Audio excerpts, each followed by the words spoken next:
तो लगा 13वां बरस जब करने तेरा हत्ती,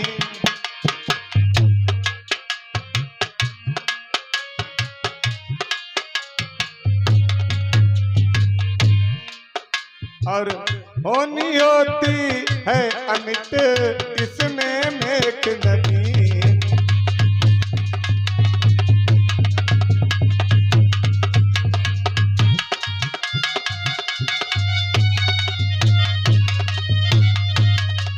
आज जब 13वां वर्ष लगा है तो आ गई पंचवटी में कौन कि रावण की भगनी सूपनखा, अरे आई इस ठौर घूमने को।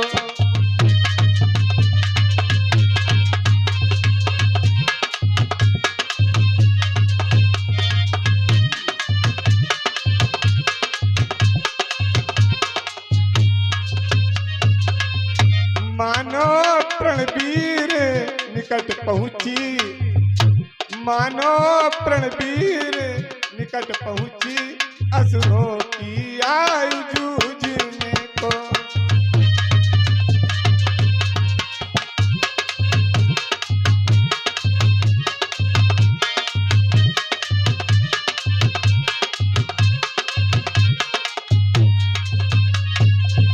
आज प्रभु श्री राम पंचवटी में निवास कर रहे हैं और पंचवटी में आज प्रभु को 13वां वर्ष लग चुका है। तो एक दिन की बात है, प्रभु श्री राम पंचवटी में निवास कर रहे हैं तो उसी समय रावण की बहन घूमती हुई आज सूपनखा प्रभु राम के पास आ गई। तो पंचवटी, और पंचवटी का नाम पंचवटी क्यों पड़ा? लोग ऐसा अपने मन में विचार करते हैं कि पंचवटी का नाम पंचवटी क्यों पड़ा। तो पंच माने 5 और वटी माने वृक्ष। पंचवटी में एक 5 वृक्षों का ऐसा समूह था जिसे देखकर ये लगता था कि एक कुटिया सी बनी है, या आप समझ लें कि एक झोपड़ी सी बनी है। तो उसी पंचवटी की अधिकार प्रधान सेनापति कौन थी? रावण की बहन सूपनखा। तो आइए थोड़ा सा परिचय सूपनखा का भी देता चलूं। सूपनखा का नाम सूपनखा नहीं था, सूपनखा का शुद्ध नाम था स्वर्ण रेखा, सोने की रेखा के समान चमकने वाली, और उसके पति का नाम था विद्युत जीवा। एक बार जब रावण के माध्यम से विद्युत जीवा समाप्त हो गया तो सूपनखा ने कहा, भैया अरे तुमने हमारे पति का जीवन समाप्त कर दिया है, अब बताओ हमारा जीवन कैसे चलेगा। रावण ने कहा, जाओ बहन, मैं तुमको आदेश देता हूं कि तुम जीवन में जिसको भी अपना पति चुनना चाहो चुन लो, पसंद कर लो, मैं तुम्हारी शादी अपने मर्जी से उसके साथ कर दूंगा। लेकिन सूपनखा ने मन में एक संकल्प किया है कि भैया अरे जिस प्रकार से तुमने हमारे पति का विनाश किया है ना, उसी प्रकार से हम तुम्हारे एक एक राक्षस वंश का विनाश करवाऊंगी।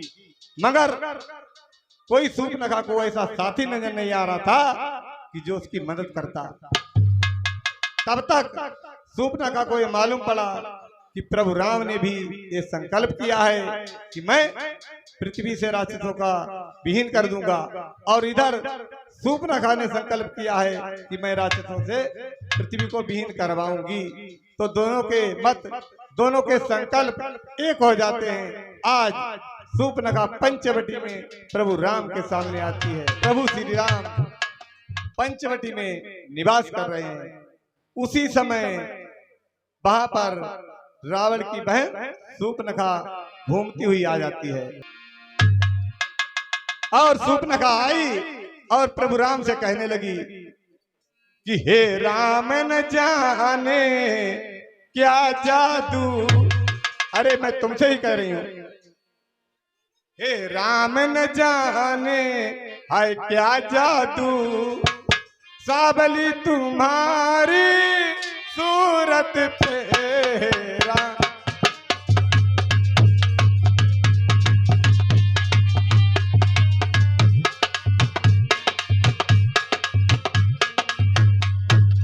और आनंद का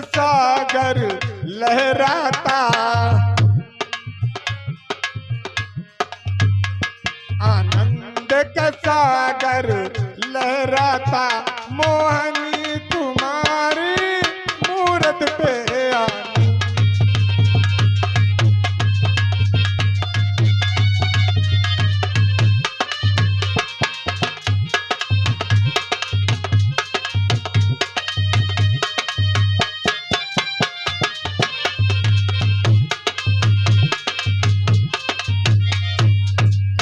कहने लगी प्रभु, अरे हे सुंदर राजकुमार, तुम हमारे साथ शादी कर लो, ना तो संसार में तुम्हारे समान कोई पुरुष है और ना मेरे समान कोई नारी।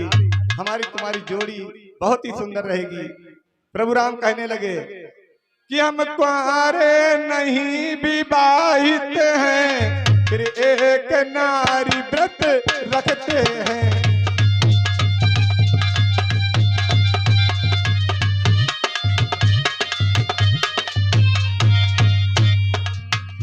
अपनी को छोड़ अन्य सबको, अपनी को छोड़ अन्य सबको माता या बहन समझते हैं।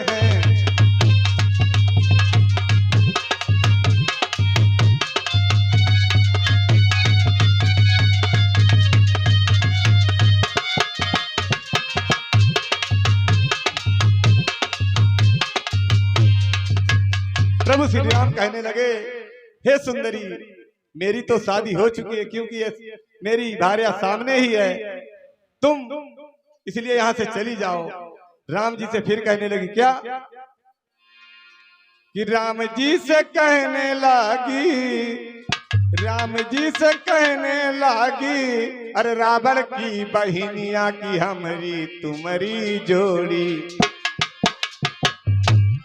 हमारी तुम्हारी जोड़ी विधान दई है बनाई, हमारी तुम्हारी जोड़ी।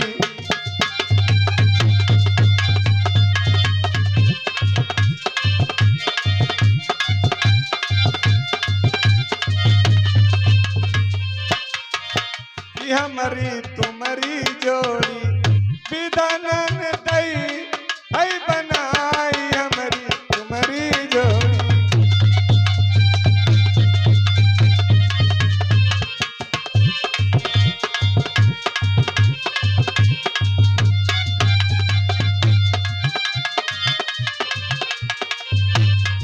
कहने लगी, एक सूरतिया मेरे मना मोही गई ले,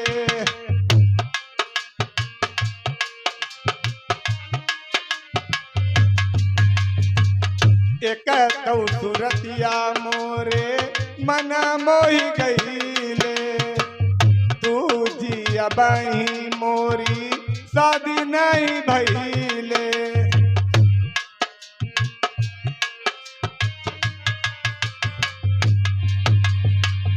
बात हमारी मानऊ, बात हमारी मानऊ, करऊ तुम विवाह की हमारी तुम्हारी जोड़ी।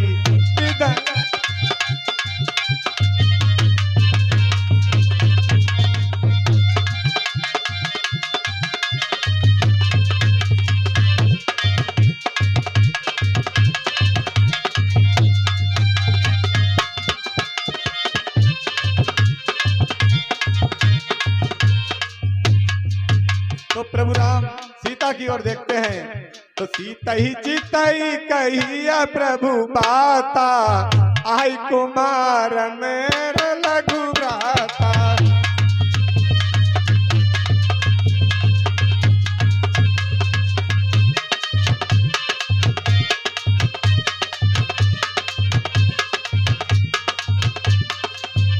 आज प्रभु राम कहते हैं, वो लक्ष्मण जो खड़ा हुआ है मेरा भाई, उसके पास चली जाओ, वो चाहे तो कर सकता है। अब शूर्पणखा लक्ष्मण के पास जाती है, क्या बोली, ओ लक्ष्मण, अरे मैं तुमसे ही कह रही हूं कि संग में कर ले विवाह, लक्ष्मण संग में कर ले विवाह, बात मानो हमारी।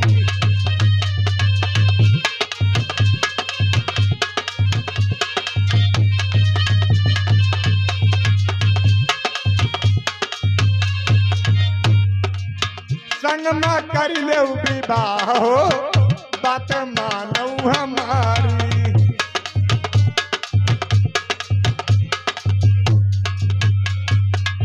मानो हमारी बात, मानो हमारी, मानो हमारी बात, मानो हमारी। संग में कर ले विवाह हो, बात ए बात मानो हमारी।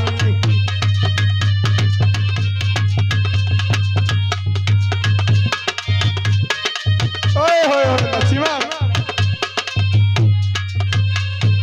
ए लक्ष्मण, संग में कर ले विवाह हो, बात मानो हमारी।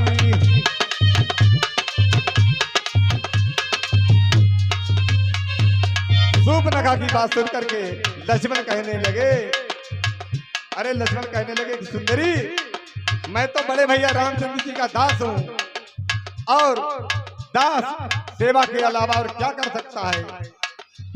तुम प्रभु श्री राम के पास जाओ। अरे वो अयोध्या के राजा हैं, चाहे एक विवाह कर लें चाहे 10 विवाह कर लें, उन्हें सब शोभा देता है। और मैं तो प्रभु का दास हूं, मैं तुम्हारी ये कार्य पूरा नहीं कर सकता। प्रभु श्री राम के पास लक्ष्मण ने कहा जाओ, वो अयोध्या के राजा हैं, अरे चाहे एक विवाह करें चाहे 10 विवाह करें, वो सब कुछ कर सकते हैं, मैं कुछ नहीं कर सकता।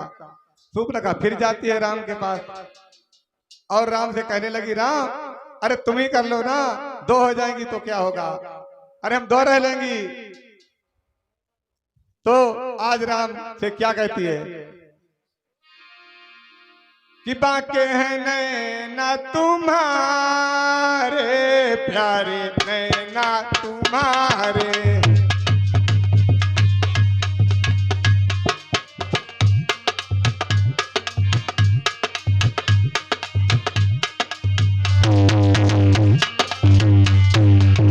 बाके हैं नैना तुम्हारे प्यारे, नैना तुम्हारे।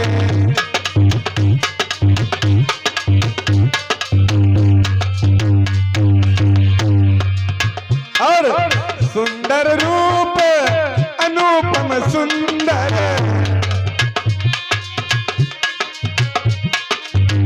सुंदर रूप अनुपम सुंदर।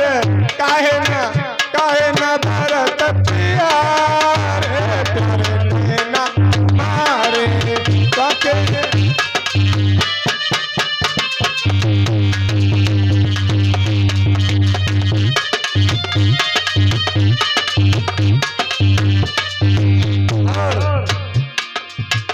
अनियारे सुंदर कजरारे,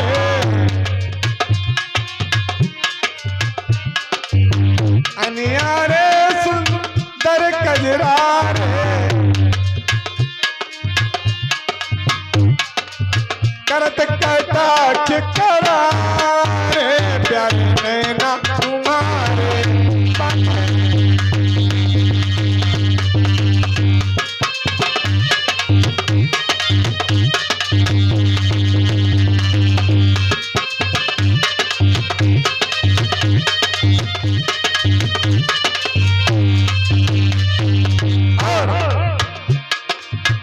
अति किंचन कारी लट सटकारी, अति किंचन कारी लट सटकारी। और चलप करे जाता रे, प्यारे नैना तुम्हारे।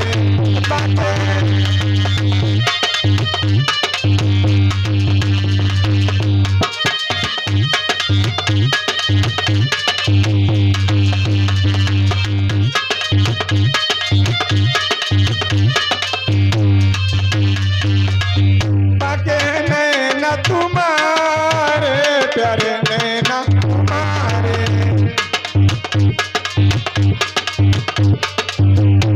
कहते हैं, बिनती मेरी बिनती मानी स्वीकार हमारी,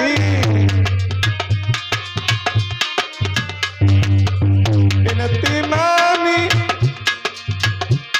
हमारी बरऊ मोही, मैं चरणन सिर डारे, प्यारे नैना हमारे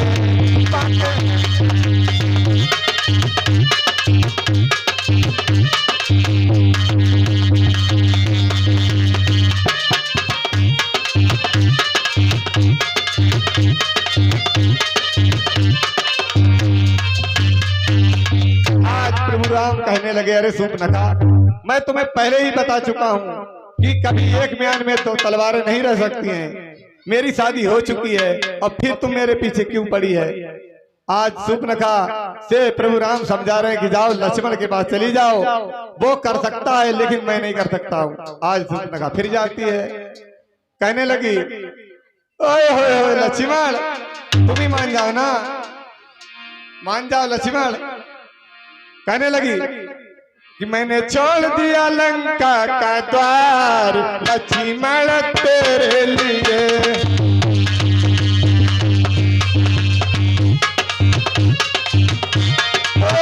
लक्ष्मण मान जाओ। मैंने छोड़ दिया लंका का द्वार लक्ष्मण तेरे लिए,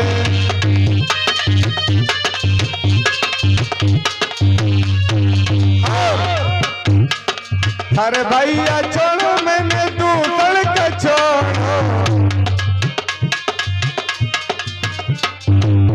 अरे भैया छोड़ो, मैंने दूसर का छोड़ो,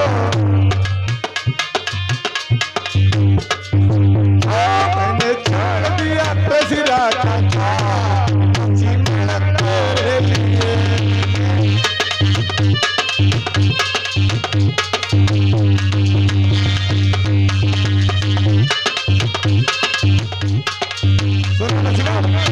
और कितने छोड़ा,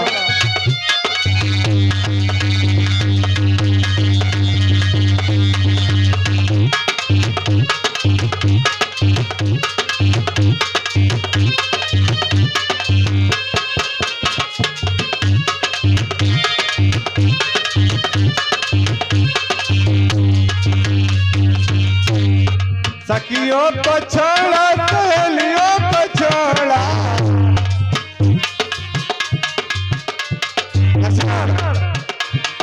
सखियों को छोड़ा, सहेलियों को छोड़ा, मैंने छोड़ दिया प्रसिरा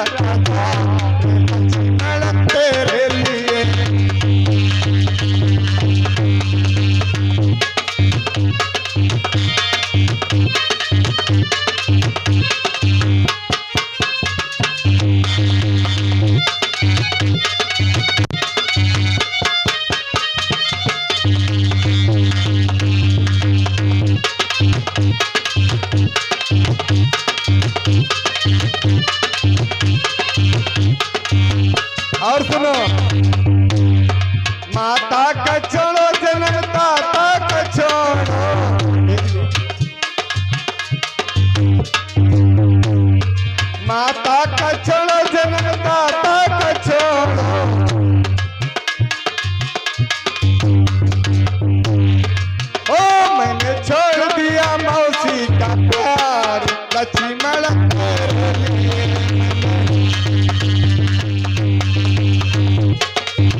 से क्या कहती है? अरे भैया का छोड़ो भतीजों को छोड़ो, भैया का छोड़ो भतीजों को छोड़ो, आपने छोड़ दिया भाभी का प्यार लक्ष्मण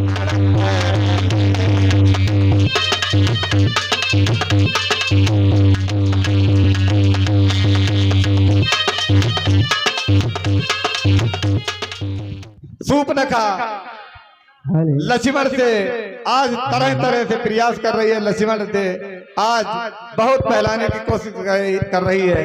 देखिए किस तरीके से। कहन मोहिनी हारो लखन तुम, कहन मोहिनी हारो लखन तुम,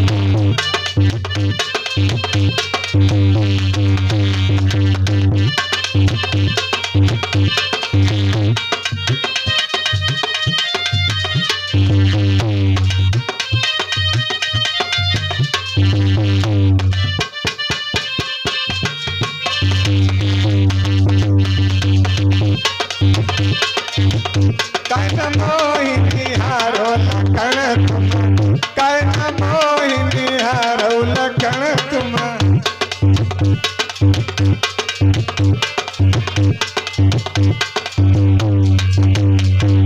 इसी तरीके से भैया सूर्पनखा पीछे पड़ जाती है। देख लीजिए। गोरे गोरे गाल सुगर मरने, गोरे गोरे गोरे गोरे गाल सुगर मरने ना,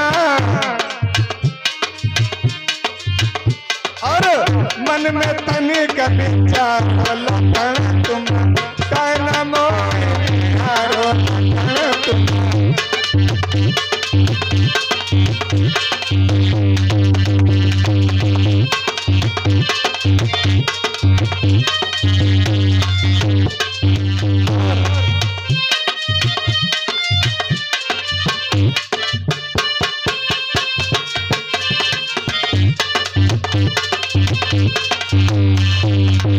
कब ऐश्वर्य मिलेगा तुमको,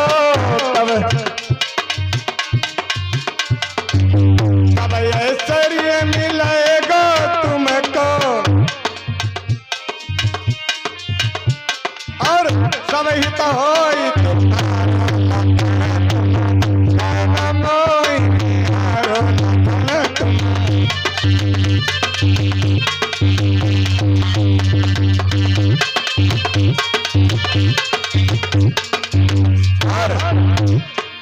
अरे तुम्हीं पे अटके मोरे नैना, तुम्हीं पे अटके मोरे नैना, हर करे जारो लखन तुम, कहन मोहिनी हारो लखन तुम।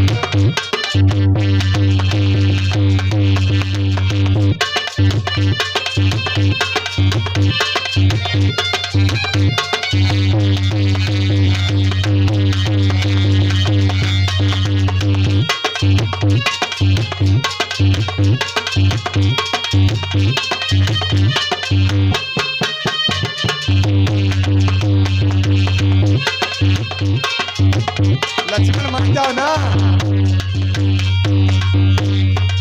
और राजकुमार शरमय त्याग,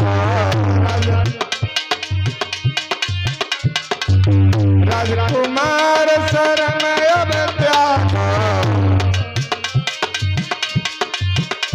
और कल भैया गर करो लखन तुम, कहन मोहिनी हारो।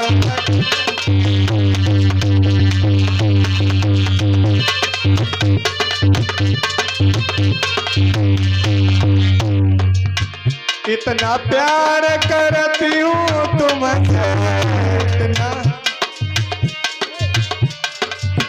इतना प्यार करती हूँ तुमसे,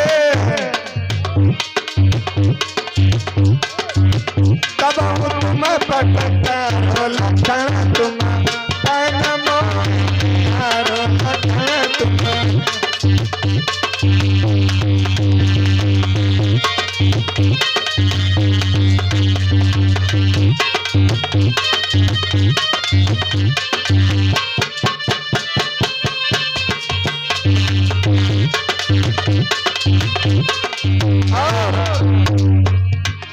बिनती मेरी स्वीकार करो,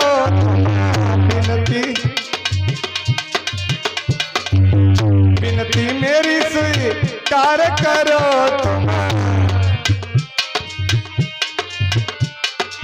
और मेरी ओर निहारो लखन तुम, कहना निहारो लखन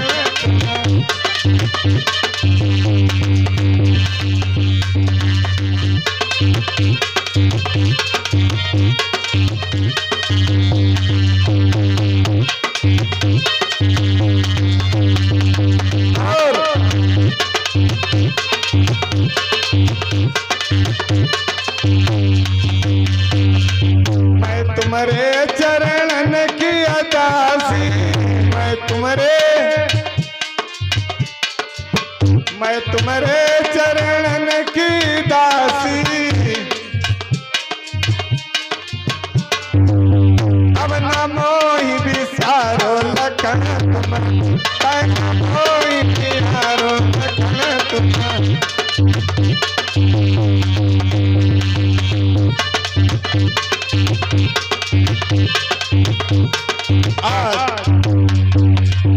इस तरीके से जब लक्ष्मण के पास स्वप्न आती है बार बार, तो लक्ष्मण जी को क्रोध आ जाता है। कहने लगे दुष्ट, कहने लगे लक्ष्मण कि बोले यह बातें करने में और तुझको कुछ लाज में आती है, और मुख से या कहने से पहले पापिन की उम्र नहीं जाती।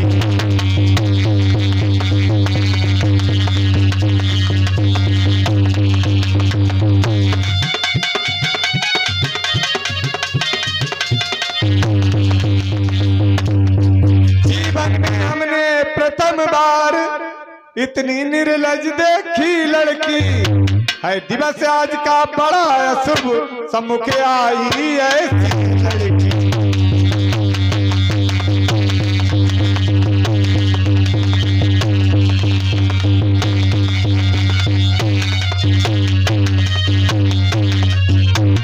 हे कुल कलंकिनी पिशाचिनी, यदि हुआ विवाह नहीं तेरा, तो अपने संरक्षण से कहे वह कर दे ठौर कहीं।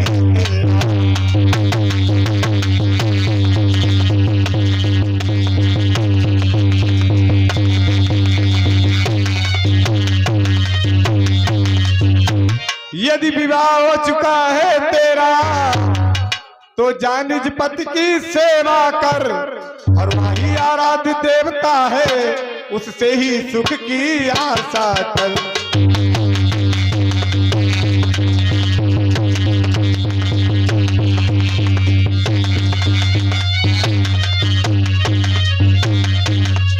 इस भांति व्यर्थ फिर इधर उधर क्यों अपने लिए ले जाती है, पिता और निज भर्ता का व्यभिचारिणी नाम डुबाती है।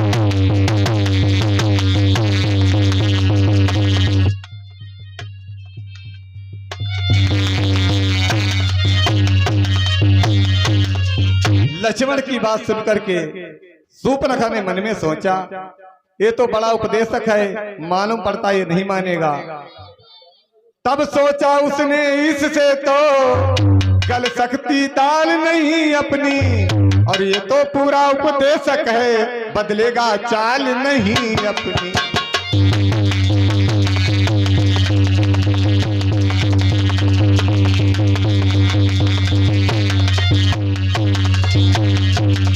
भाइयों, इस तरीके से शूर्पणखा कई बार इधर उधर आई गई, इधर से उधर, उधर से इधर आई गई, तो उसे क्रोध आ जाता है और कहने लगी, मन में सोचा कि जब तक के बीच में सौतन सीता रहेगी, तब तक ये दोनों मेरे साथ शादी करने के लिए नहीं तैयार होंगे। और सौत का हाल तो आप लोग सभी जानते हैं कि है मौत बुरी लेकिन अच्छी।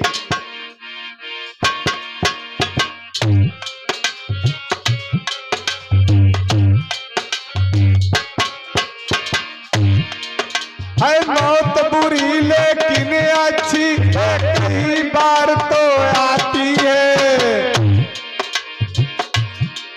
मौत से सौत सौतर बुरी जीवन मन भर हृदय जलाती है।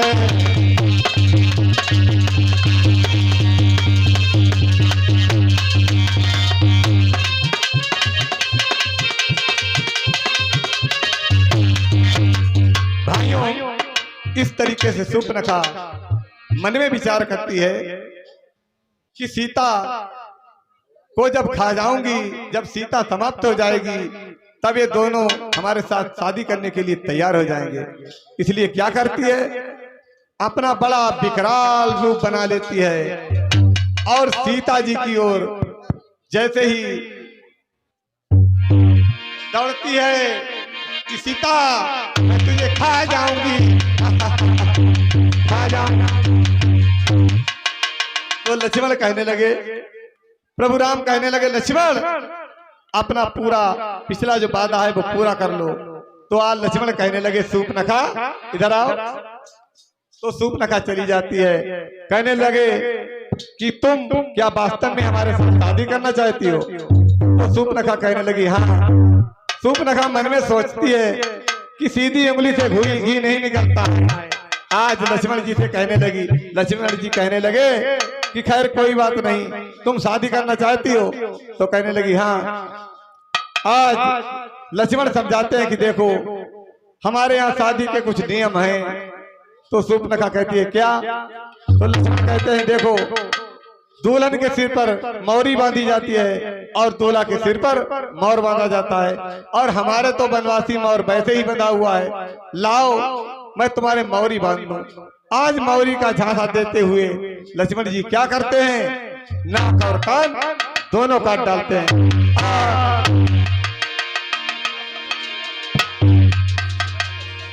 शूर्पणखा आज भिनभिनाती हुई भाग खड़ी हुई।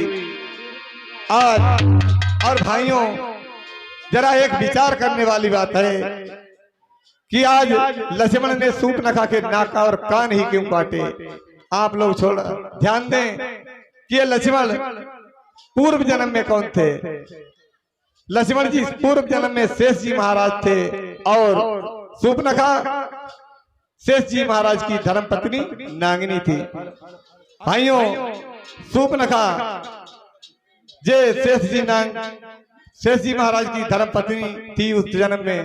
एक बार हुआ क्या, नागलोक में सूखा पड़ गया, और जब सूखा पड़ गया है तो शेष जी महाराज भगवान विष्णु की तपस्या में लग गए, और इधर नागिनी बेचारी घर में अकेली परेशान है और तड़पती है, और क्या कहती है कि आंगन में जो कोई सहेली हो तो उससे समय पास होवे।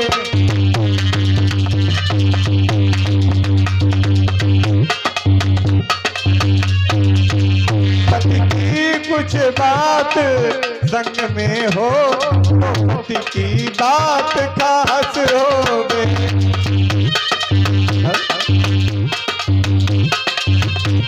बेचारी अकेली परेशान है।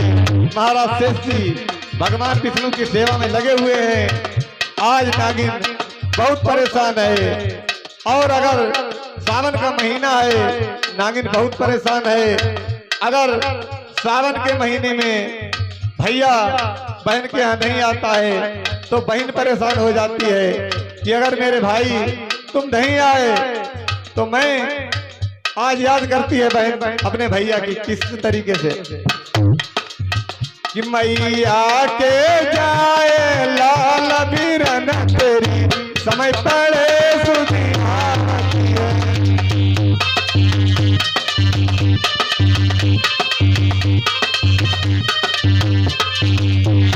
मैया के जाए लाल बीरन तेरी समय पड़े।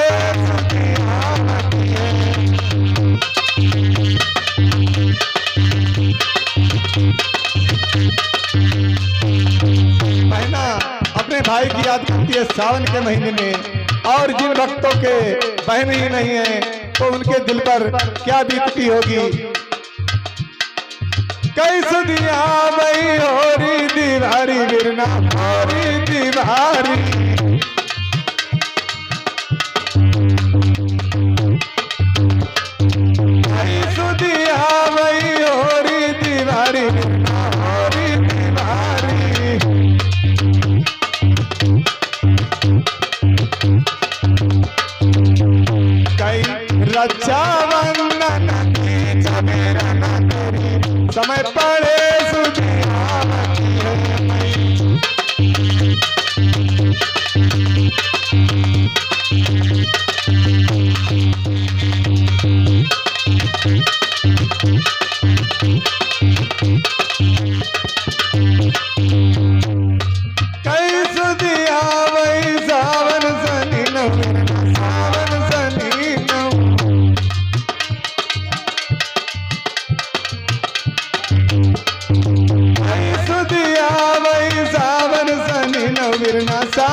समय पड़े सुधियावती है मई।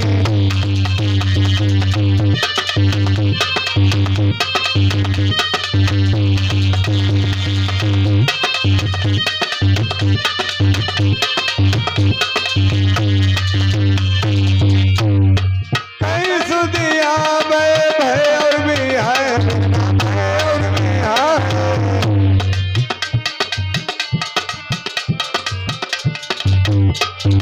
कई सुधिया भय और भी है, बिरना भय और भी है।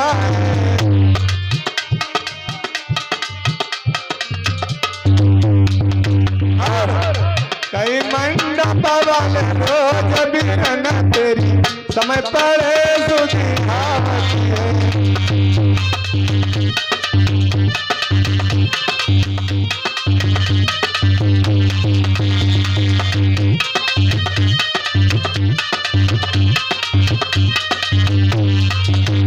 मैया के जाए लाल बिरन तेरी समय पड़े सुधियावती है।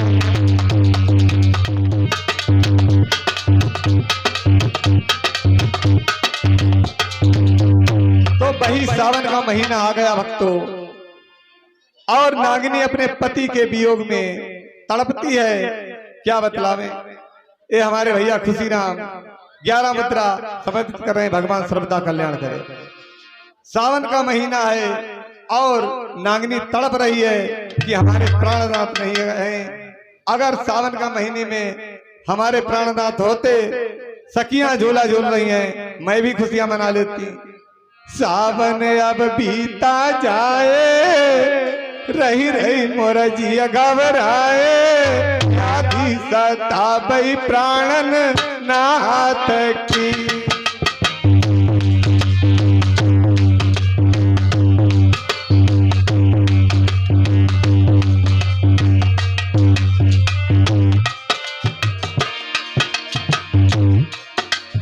सावन अब पीता जाए, रही रही मोर जिया घबराए, आधी सताबई प्राणन नाथ की। मेरे स्वामी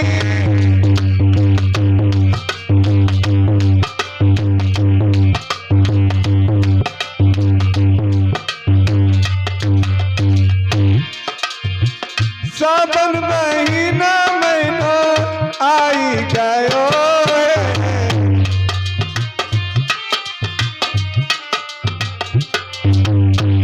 सावन महीना सखी आई गयो, झुलवा तो झूल सखी, नहीं रही आधी सताबई प्राण नाथ की। मेरे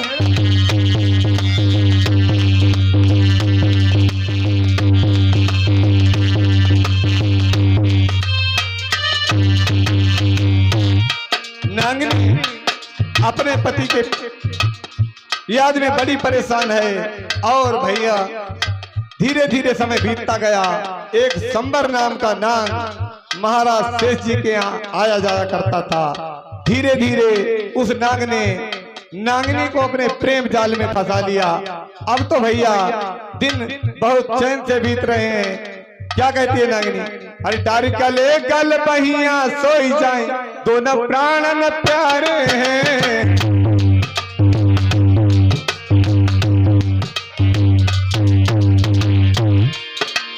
डारी गले गल बहिया सोई जाए, दोनों प्राणन प्यारे हैं। हुई जाए रही खुशी तो मना भाई, सजनी सजना हमारे हैं।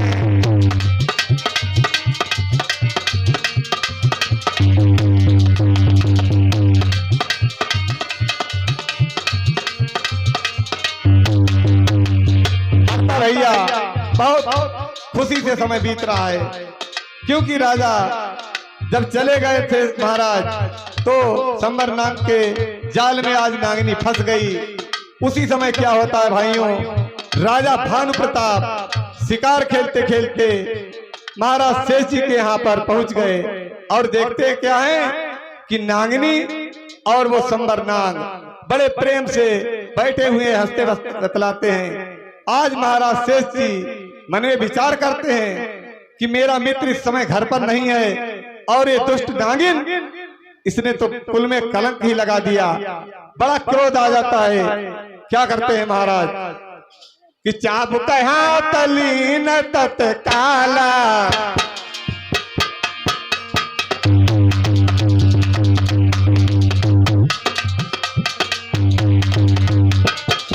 चाबुक हाथ तत्काला मारी मारी करी तयो बेहाला।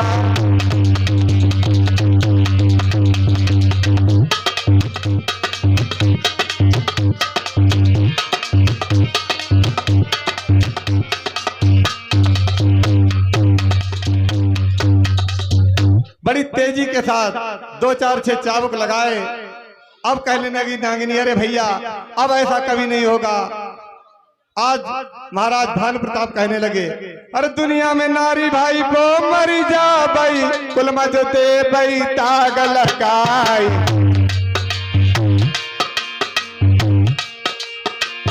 दुनिया में नारी भाई वो मरी जा भाई कुल मजते भाई ताग लगाई।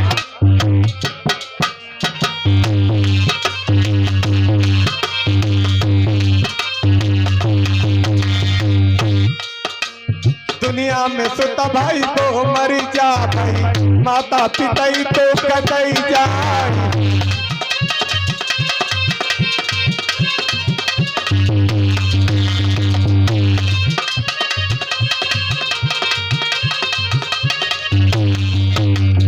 दुनिया में गुरुवर भाई तो मरी जा भाई अपने चेले तो कतई जाए। दुनिया में गुरुवर वो मरी जा भाई अपने शिष्य को दुख दई जाए।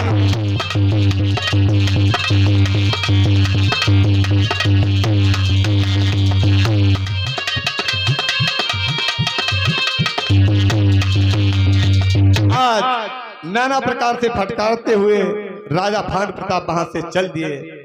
अब इधर महाराज शेष जी वहां से चल देते हैं प्रभु से आज्ञा लेकर कि मेरी नागिनी घर पर अकेली परेशान होती होगी, मैं थोड़ा हाल घर का भी ले लूं। आज प्रभु से आज्ञा लेकर के आते हैं। और इधर नागिनी क्या करती है कहने लगी महाराज शेष जी से कि जब आप यहाँ नहीं थे घर पर तो ना जाने आपके मित्र कैसे कहते थे हमारे घर पर आते थे। अब ना जाने हम पर कैसी कैसी बातें किया करते थे। अगर तुमने उस राजा को दस करके समाप्त नहीं किया तो मैं क्या करूंगी सुनो।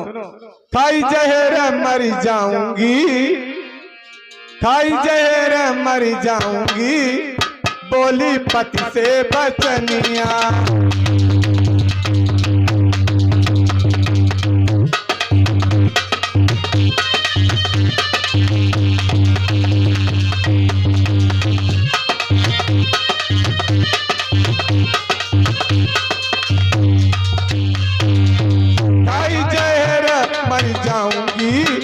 बोली पति से बचनिया।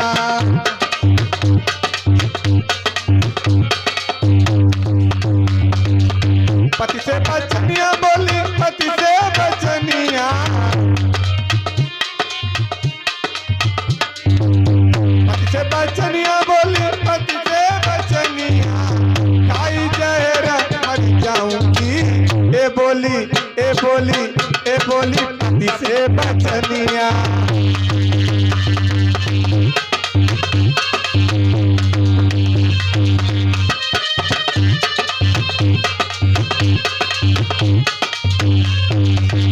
खाई जहर मर जाऊंगी बोली पति से बचनिया।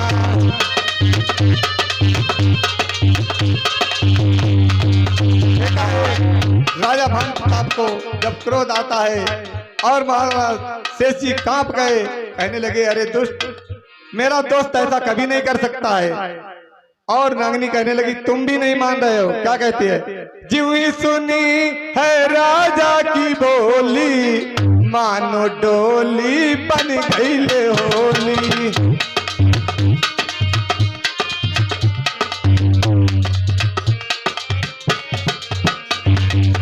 जीव ही सुना है राजा की बोली मानो डोली बन गई ले होली।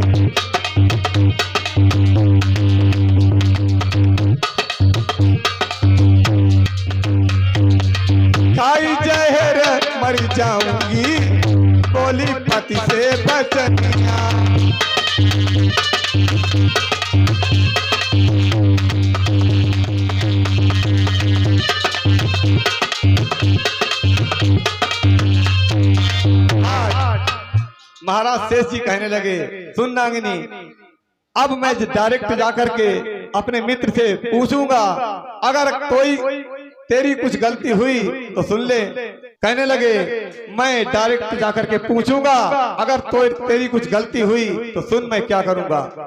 मैं तेरे अरे नाक कान कटियाऊं तत काला,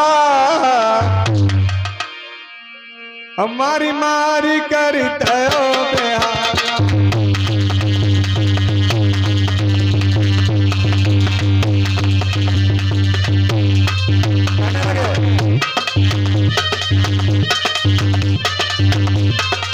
कहने लगे,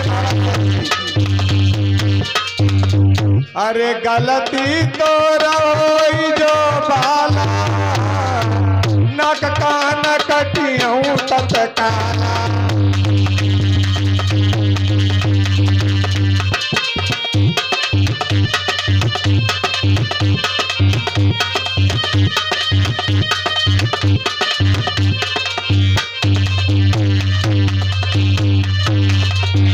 आज महाराज कहने लगे, मैं जाकर के पूछूंगा, अगर तेरी कुछ गलती निकल आई तो समझ ले तेरे नाक कान काट लूंगा। आज महाराज जी जब पूछने गए भानु प्रताप से तो उन्होंने कहा, अरे महाराज, आपकी नागिनी को देख करके हमें बड़ी हंसी आ रही है कि उसने क्या किया। जब इधर नागिनी ये मन में सोचती है कि अब सब भेद खुल जाएगा, महाराज पास जाकर के पूछेंगे तो पता चल जाएगा। इधर मन में क्या सोचती है कि अब तो नाक काट कटने से बढ़िया है कि मर ही जाऊं। तो क्या करती है, अरे पटकी पटकी फनु मरी गई बामा, गए जब अपने धामा।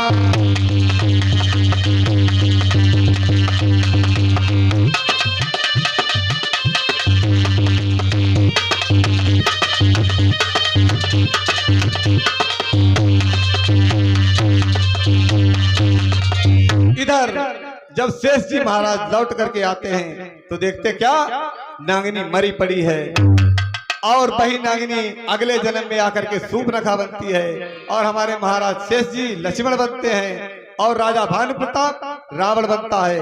इसीलिए राम जी कहते हैं कि तब नहीं नाक कान काट पाए थे लक्ष्मण, अब काट लो। इधर सूर्पनखा जब नाक कान कट जाते हैं तो खरदूषण के दरबार में पहुंचती है। खरदूषण वहीं पर रहते थे, उन्हीं की वहां पर चौकी थी। आज खरदूषण के दरबार में नाच गाना हो रहा है, लगी हुई है और नृत्य गान हो रहा है।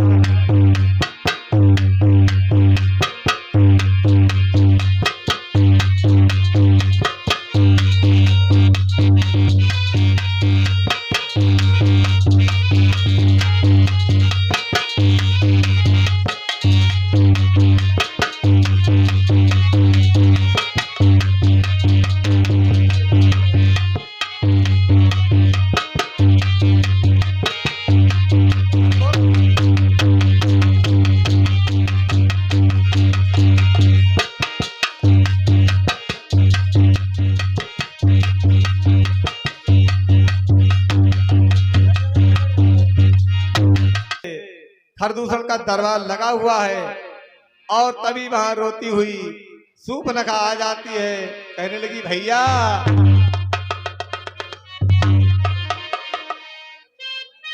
देखो उन वनवासियों ने मेरा हाल क्या किया है। आज सूर्पनखा रोती है तो सूर्पनखा से खरदूषण कहने लगे कि बहन तुम्हारी ये दशा किसने बनाई है। तो कहने लगी कि भैया दो लड़के राम लखन इस दंडक वन में आए।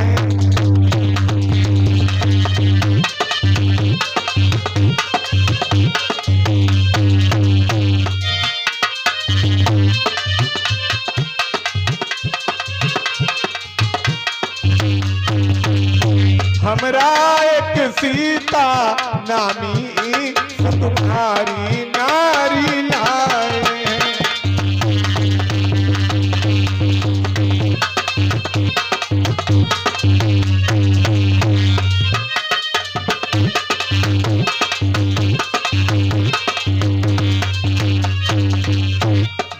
के हैं और लड़ाके हैं, गोया शमशीर उन्हीं की है। और यूं पंचवटी में रहते हैं जैसे जागीर उन्हीं की हो।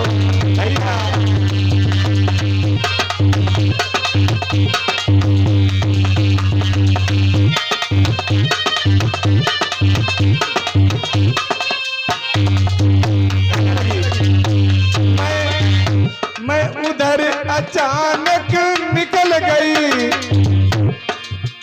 उस नारी से मिलना चाहा, लेकिन छोटे से तपसी ने मुझसे कुछ छल करना चाहा।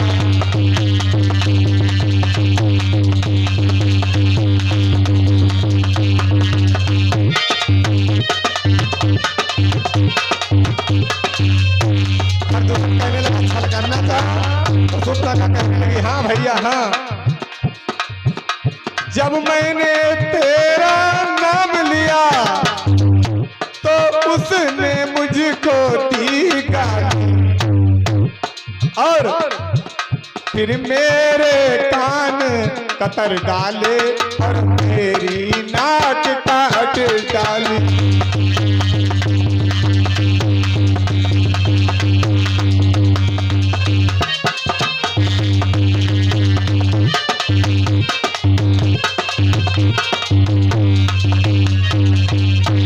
खरदूषण कहने लगे बहन तुम चिंता मत करो, जिन बदमाशियों ने तुम्हारी ये दशा की है मैं उनको जिंदा नहीं छोड़ूंगा। आज खरदूषण शूर्पणखा के कहने पर चल देते हैं। चलो बहन कहाँ है वो दुष्ट। आज प्रभु श्री राम लक्ष्मण को समझा करके कहने लगे कि लक्ष्मण अब शूर्पणखा लड़ने के लिए अपने भाइयों के साथ आएगी, इसलिए तुम एक काम करो, सीता को किसी कंदरा में लेकर चले जाओ और मैं देखूंगा उस दुष्टों को कौन आता है। लक्ष्मण वही करते हैं जो भैया ने कहा। आज खरदूषण के कहने पर सारी निशाचर राक्षसी सेना आज आ रही है और इधर प्रभु श्री राम अकेले हैं कि उस बन के ही समीप ही में अगणित रजनीचर बसते थे, शूर्पणखा के संबंधी नाते में भाई।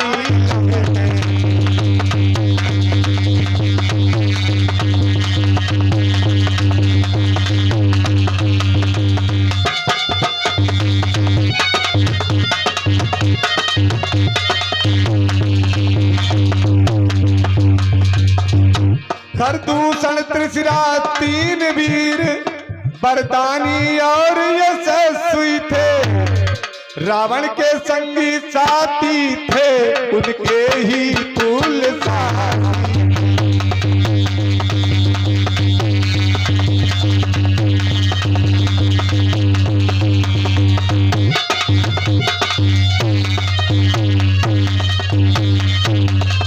उनके समीप ही जाकर भी वह पिशाचिनी व्याकुल होई, वे लड़ने आए रघुवर से कुल सहित काटे।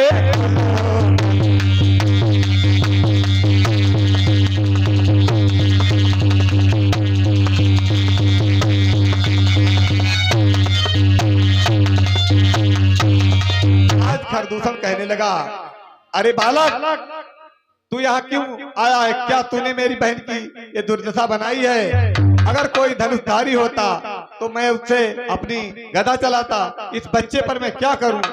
अगर अपना भला चाहता है तो अपनी नारी को छोड़कर यहाँ से लौट जा। प्रभु कहने लगे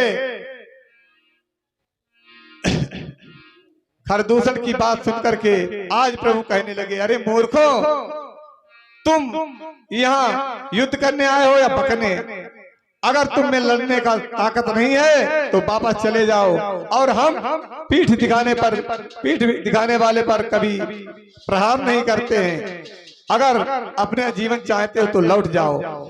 यह सुन कर आगे बढ़ा सारा असुर समाज,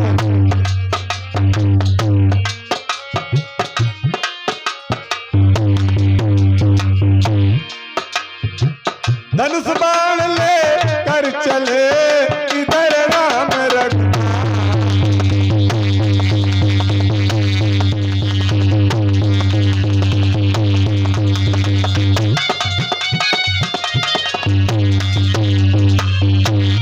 चौदह हजार रज निश्चर थे, रघुकुल के नाथ अकेले थे।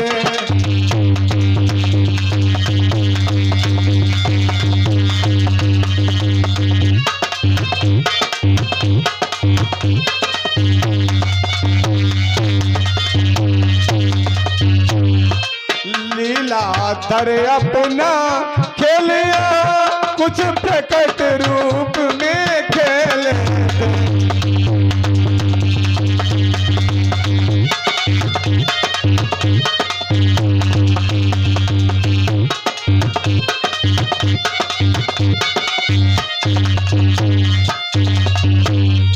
गोदंड प्रचंड चढ़ा अपना, डट गए राम इस लीला में।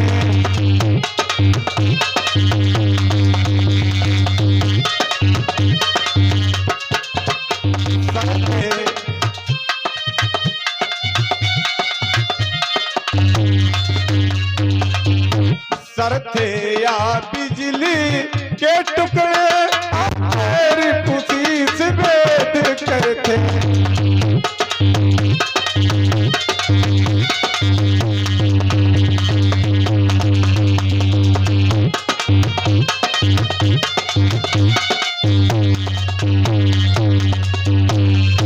उसी समय प्रभु श्री राम एक ऐसा सम्मोहन बाण छोड़ते हैं जिससे राक्षसों को हर जगह राम ही राम दिखाई पड़ने लगे और एक दूसरे को देख करके आपस में भैया लड़ मरे।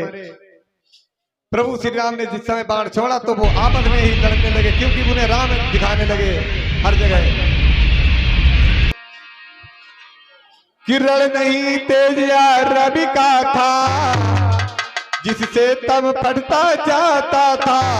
असुरों का 14 सहस्र कटक का ईसा खटता था।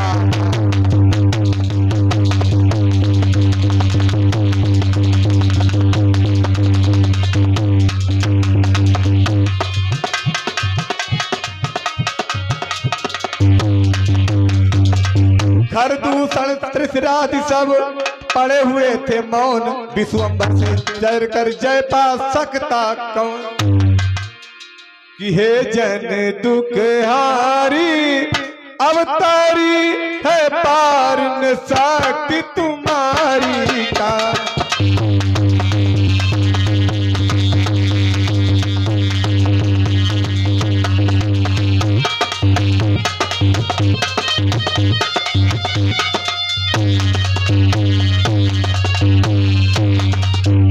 सुख दिया सभी को सुखकारी, सुख दिया सभी को सुखकारी, हर बार भूमि दुखियारी का।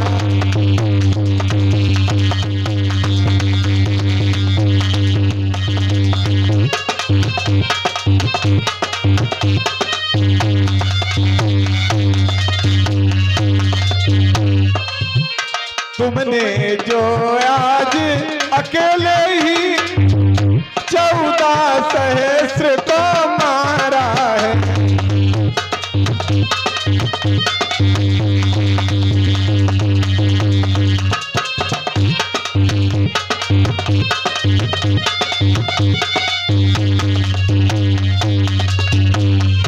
इस लीला से है लीलाधर, इस लीला से है लीलाधर, खुल गया स्वरूप तुम्हारा है।